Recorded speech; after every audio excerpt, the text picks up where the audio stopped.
So 4 years ago, Ben Shapiro released a video about Bitcoin. I don't know how I missed it back then. I didn't see it. I just stumbled upon it today. So I decided to make a video about it. So let's watch it together and let's see if Ben Shapiro gets Bitcoin and money correct. Let's watch.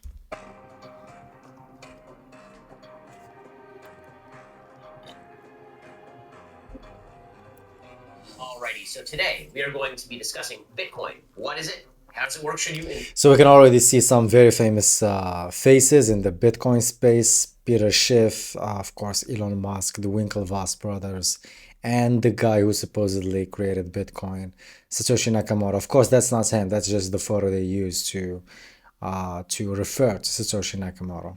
Invest in it. And of course, there is Nassim Taleb. I made a video about Nassim Taleb. I love his work. You can watch the video here. I'm gonna link it, and let's continue. This video is sponsored by our friends at Raycon. Oh yes, these are the best Some earbuds. cheesy ads from Ben Shapiro. Later. So what is Bitcoin?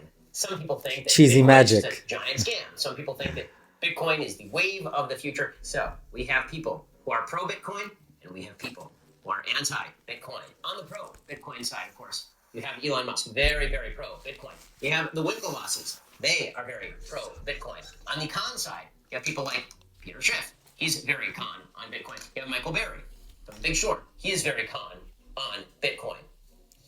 To explain what Bitcoin is, first you sort of have to understand what money itself is. Now I know what you're thinking, well, it's right here in my wallet. That's what money is. Yes, that's what a physical dollar is. But what exactly is money supposed to do? So from the earliest times, people have found a way to convey value to one another in pieces of exchange that are not actually the items of exchange. Let's say that you have this guy, and this guy loves oranges. He grows oranges for a living, right? That's what he grows. And he wants to trade with this guy. And this guy grows apples for a living. Okay, they could just trade the apples for the oranges directly, but what if the problem is this guy doesn't actually need oranges, or this guy doesn't actually need it? So basically, it's talking about barter and all the problems that come with barter, like the double coincidence of wants, the indivisibility of goods.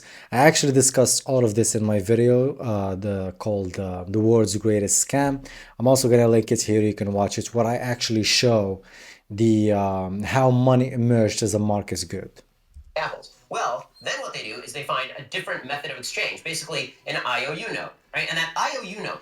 So the fact that Ben Shapiro said the IOU means that Ben Shapiro believes in the credit theory of money. So basically, there are two theories on the origins of money. There is the commodity theory of money, which is what the Austrians believe in, Karl Menger, Mises, and Rothbard, and there is the credit theory of money. So the credit theory of money believes that money emerged as credit, okay, as just a ledger. It has nothing to do with like physical attributes like gold. The commodity theory of money claims that money emerged first of all as as the most saleable good. So it emerged as the best commodity that can serve all the functions of money. And of course, for a commodity to serve all the functions of money, it has to have all the properties of sound money, like divisibility, scarcity, portability, so on and so forth. Of course, I discuss all of this in my videos, but I'm just saying here, the fact that Ben Shapiro jumps right away to IOUs means that he doesn't believe in the commodity theory of money, which is the Austrian theory of on the origin of money, and he believes actually in the credit theory of money. That money emerged as credit, as debt, and it has nothing. It's a social contract, in other words. It's a social construct, not a contract, or both. So Ben Shapiro believes that money is a social construct. It can be anything, and it can be decided by central authority or by the state. Can go in any form, right? You can have an IOU note that looks like a seashell. This is what many early cultures did, right? So a seashell actually is not an IOU note. It's actually the commodity. The commodity, that's like the underlying assets upon which we create the credit. So for example, in the before we went off the gold standard, you'd have the dollar, which is an IOU, and it's linked to the gold. So if you want to redeem the dollar, you go to the bank and you get gold in exchange of the dollar. So the bank owes you. So you owe gold to the bank. Okay, that's what I owe you. That's what it means. IOU note that was a seashell. He doesn't know how to use the three seashells. Then it became that the IOU note was basically done with the value of gold.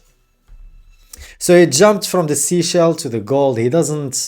He doesn't explain how people came to the conclusion or how they selected for gold as the ultimate commodity that serves all the functions of money.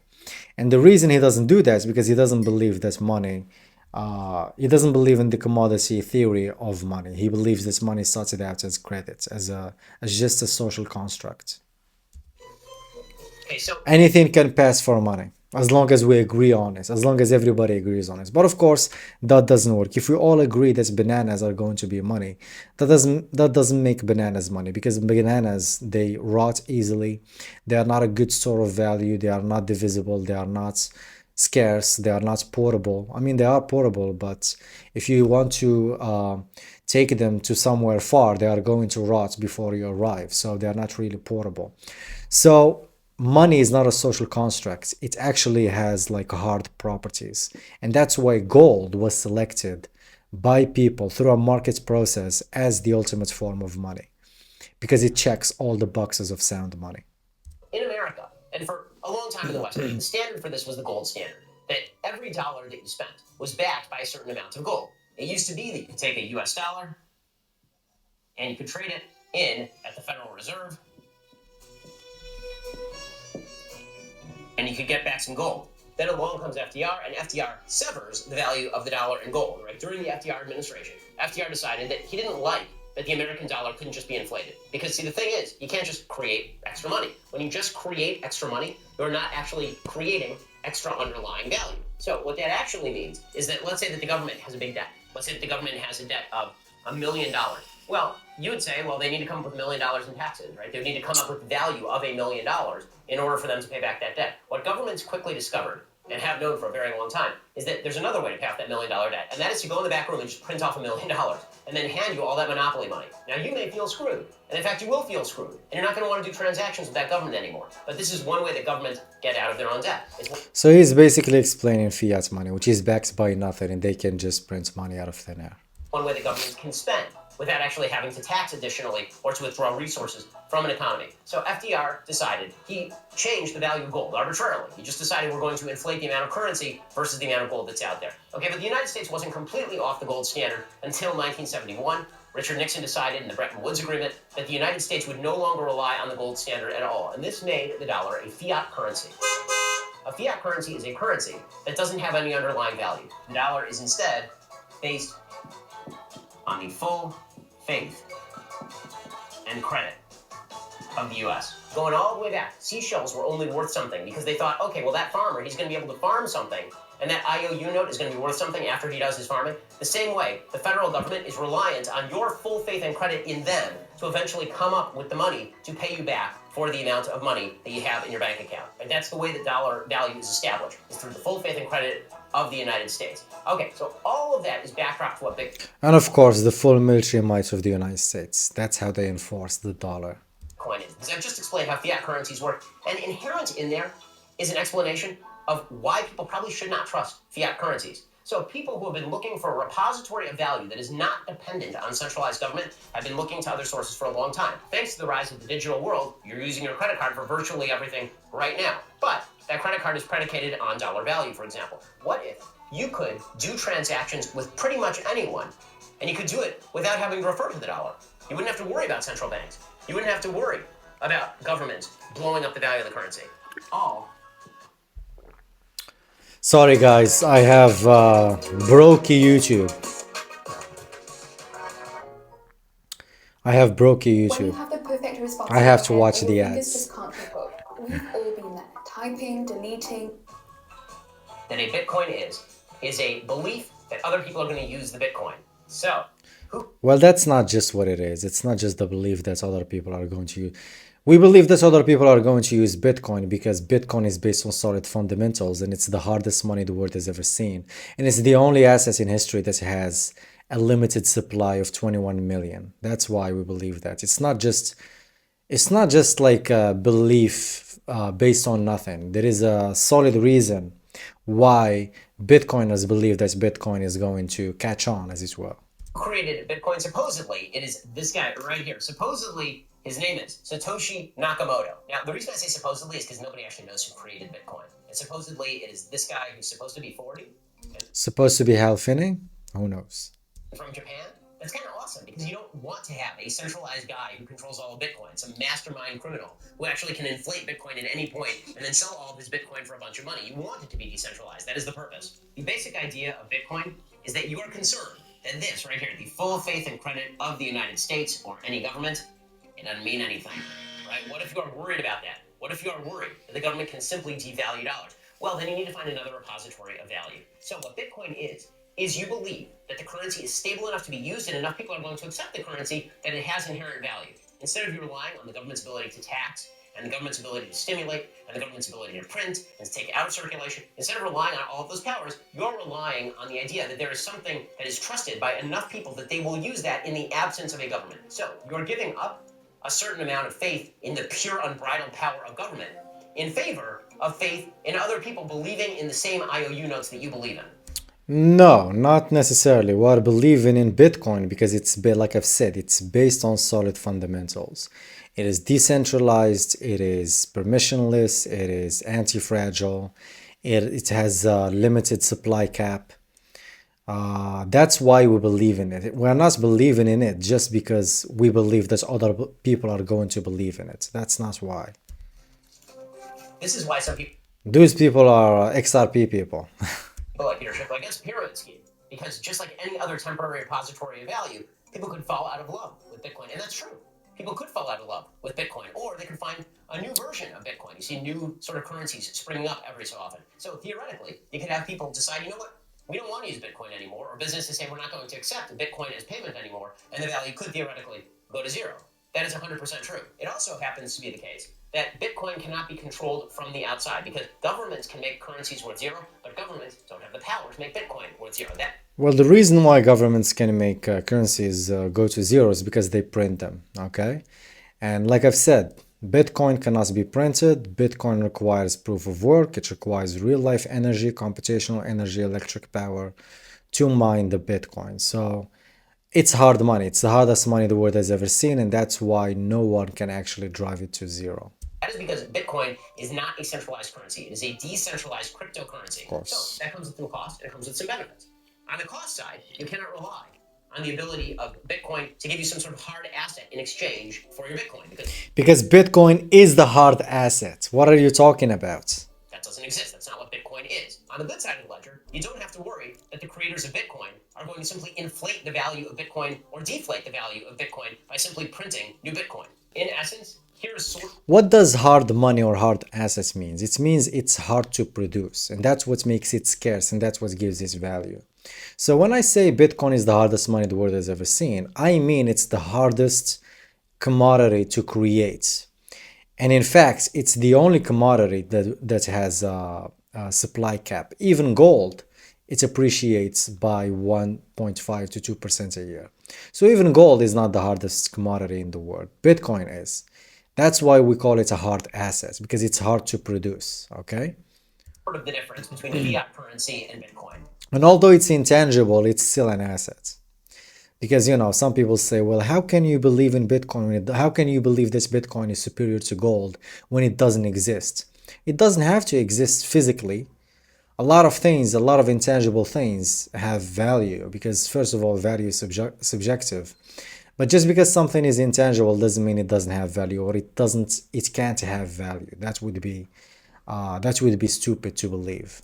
Fiat currency is a government, right? Called the U.S. government. And the U.S. government decides the value of the currency, and then that value is promulgated to all of the other human beings, right? These are all the citizens. So this is the idea. This is what I said before about the credit theory of money, which is that people who believe in this theory, they believe that money can be, the government or the central authority decides what is money, and then it enforces everybody to pay taxes with that money, and that's how it makes other people use it. Okay, so if you go to the United States, you have to use the dollar. That's the legal tender, and you have to pay taxes with the dollar, and you can't pay them with the Bitcoin. To a certain extent it's true, but that does not mean that the government can tell you, or a central authority can decide what can be money.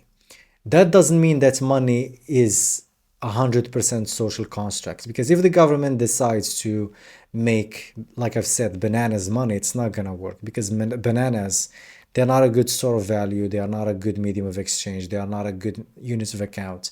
They don't have all the properties. I mean, banknotes, they are superior medium of exchange because they are portable, they are divisible, all of these things, but a banana is not. So there are levels to what can work, what can function as money, okay? All the citizens are out here, yay, citizen, okay, and then we have an unhappy citizen. So the value of the US dollar is decided by the US government.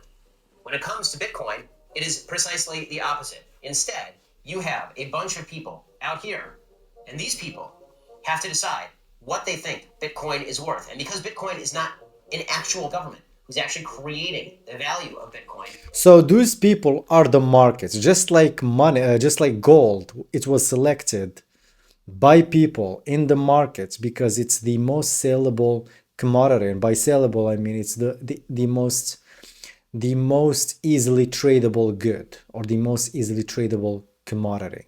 Same with Bitcoin. Why do you think a lot of people want to buy Bitcoin right now? Because they are realizing it's the superior sort of value. It's easy to send, it's easy to receive, it's much safer to have than gold or real estate. And so the people that Ben Shapiro are drawing right now, that's basically the market. So people are assigning value to Bitcoin because Bitcoin checks all the attributes of sound money. That's why. Not just because people just wake up one day and decide that Bitcoin is going to have value for no reason whatsoever. Instead, you have all of these people investing their own assets into Bitcoin. So the definition of value is incredibly different. The definition of value is coming from the outside in as opposed to from the inside out. Echt even tijd voor elkaar. Met de nieuwe bakplaatmaaltijd. Broky YouTube, what are you gonna do? Hoe was jullie dag? Laat je geld hard en duurzaam werken. Doe ook mee. Bereken je rendement op meewind.nl. There are some who say that Bitcoin is worthless, it's not valuable. But then there are others who say that you can trade Bitcoin for something truly incredible. Like these Raycons, the greatest of all wireless. This is such a cheesy magic trick from Ben Shapiro. I did not expect it. It's absolutely hilarious. Oh my So here's the god. thing, Raycon. I actually did a better magic trick with Bitcoin. You can watch this. I'm gonna link it here. Disrupting the And electronic. I actually have a background in magic, so I know what I'm doing. But you know, this was hilarious, I have to say. Industry by designing premium wireless audio for half the price without compromise. They're doing things differently than the other brands out there from the way they design their products. Okay, let's skip Offers this. No status with Raycon. Raycon Ear noise. Those they are in or go to purchase today. It prevents it from being inflated, and people call it a crypto IT. To get 15% off your Raycon purchase today. The reason that people call it a cryptocurrency is because the technology of Bitcoin, the thing that prevents it from being inflated, is that there are a set number of Bitcoins in circulation. Scarcity. A certain number are being added every year, but it's a very, very low number. The Bitcoins that are Exactly. in circulation cannot be jacked around with. They cannot be counterfeited. And that is because the crypto technology that is used in order to encrypt the transactions. And people are using cryptography. They're using actual cryptography in order to protect the transactions that take place. And you've heard of this thing called blockchain. What blockchain technology essentially is every time somebody uses a portion of Bitcoin for a transaction, there are an entire group of people there called Bitcoin miners. And their job is to simply verify the transaction. Their job is to try and unlock all of the cryptography in order to ensure the transaction is legitimate. And to make sure that you can't use the same cryptocurrency twice, right? This is sometimes what people worry about, is that somebody has a Bitcoin and they simultaneously give the Bitcoin to two different people. That can't. So basically here Ben Shapiro is just trying to simplify like the technical aspects of the blockchain and why it's incorruptible, why the Bitcoin blockchain is incorruptible and so on. Can't happen thanks to blockchain technology. So once a certain number of transactions are verified, that is called a block. Every time the Bitcoin miners create a block, it is added to the blockchain, right?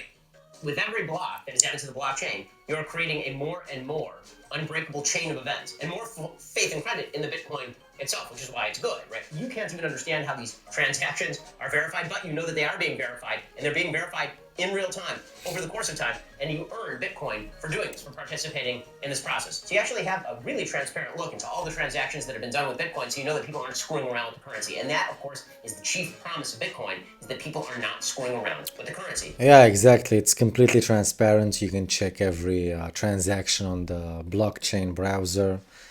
And that's one of the reasons why Bitcoin is also good. So everything is public, everything is transparent. You can check it, you can verify it yourself.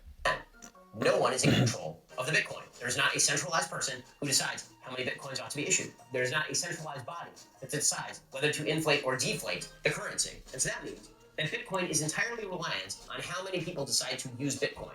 This is why Bitcoin has gone from essentially a zero value proposition, what appeared to be people spending dollars for zero things. And now Bitcoin is worth up to $50,000.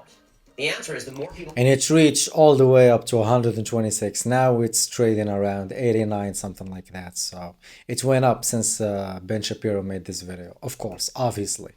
Buy into it, the more the Bitcoin is worth. So in that way, it really is no different than gold, except that gold is a hard asset and Bitcoin is just a digital asset.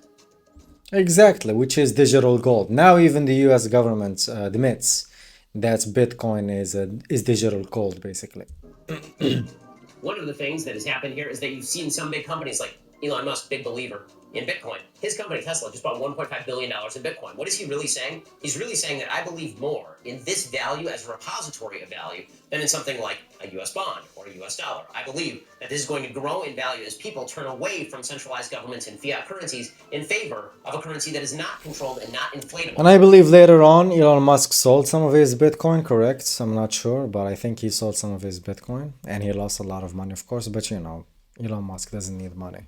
By outside parties. And as the economy grows more and more reliant on government spending, and as people see that governments are never going to pay back these debts, and that governments are going to continue to run up those debts, people like Elon Musk are probably going to do more and more of this. You're going to see more and more people say, okay. That's Saylor. Saylor is doing more and more of this. Saylor is like the leading Bitcoin buyer of the world. You know what? I'm going to take my money and don't feel like investing in gold because I can't use gold for actual transactions. It's a good repository of value, but I can't use it for actual transactions. And instead, I'll just put it in Bitcoin because I can still use it at the local grocery store, and also it happens to hold my transactional value. And now Saylor, of course, is using Bitcoin as the underlying asset to create digital gold, which is what Ben Shapiro was talking about before, back in the day, before, of course, before Bitcoin. So the government has a couple of worries about Bitcoin. With the IOU notes. Number one is that if people start investing in Bitcoin instead of worrying about the US dollar, that means there are fewer people who are buying bonds. Theoretically, you could buy this as a holder of value over the long term, and you're going to do that instead of buying government debt, so the government can't actually issue more debt, meaning they can't raise more money to pay for all of the various projects that they wish to engage in. The other problem for governments is that when you're talking about a completely digital currency that is not controlled by them and not verifiable by them, they're worried about the possibility of this sort of currency for criminal use. There are 1,000 reasons why you might not want the government to know how you are transacting business. If you happen to be a libertarian, you don't think it's the government's business how you transact business or with whom you transact business. If you are somebody who believes that the government is badly motivated and would seek to crack down on Bitcoin holders for some reason, or remove the value of Bitcoin in some nefarious way, the more closely Bitcoin is protected, the less government has the power to do all of that. There's always a flip side of the coin. There is He's actually got it. He's got everything correct so far. a pirate vibe. The reason there's a pirate vibe is because anytime anybody acts entrepreneurially outside the auspices of government, it feels like a pirate is doing it. We have just been conditioned to think that way. But these people are not criminals. They are acting outside the scope and authority of the government in the sense that they are creating a rival to the government's main asset, which is your full faith and credit in their system. Remember, Bitcoin goes up when faith in the system goes down. If you have faith in the full faith and credit of the United States, you're buying bonds. If the government wasn't printing money out of thin air consistently and devaluing the base and the currency and destroying people's savings, of course people are not going to buy Bitcoin. But the government doesn't stop from doing that, especially the US government. The dollar is the world's reserve currency. So America still prints money to go to wars, and so people are gonna keep buying Bitcoin. So the government, the American government, can only blame itself for the rise of Bitcoin. You don't have faith that that the United States is not going to inflate the currency. You're buying Bitcoin. Right now, cryptocurrencies are exploding. Facebook has its own currency. You have Potcoin, which is pushed by it. So here, what I don't like about Ben Shapiro, of course, he confuses every other cryptocurrency with Bitcoin, which are not the same. Of course, Bitcoin is a special case. It's digital gold. It has no central authority, no company, nobody's behind it, no pre-mine, no insiders, none of these things. All these other shit coins and meme coins, especially, I think this came out in 2021 during the meme coins period craze, and so not all cryptocurrencies are the same. Bitcoin is special. Dennis Rodman, along with pistachios or something. You have Ethereum. You have Ultrasound Trash Money. I also made a video on why Ethereum is trash. You can watch it here. I'm gonna link it. Litecoin. You have a bunch of different types of cryptocurrency. Anytime there's a market for any sort of digital currency, there will be rival digital currencies. The question is which one gains credence in the marketplace. It's what? It's Bitcoin.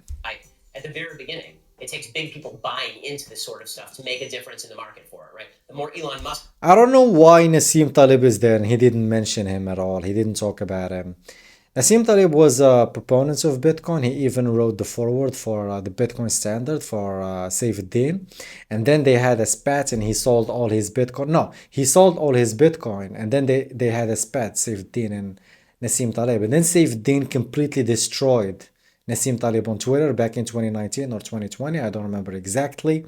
It was spectacular. If I could only find that thread where Saifuddin, it was during COVID. It was during COVID. And of course, Nassim Taleb was a big proponent. I'm not gonna talk about these subjects because I want to keep my YouTube channel. But Nassim Taleb was on the mainstream side on the debates of the COVID debate, the mandate, the lockdowns and everything.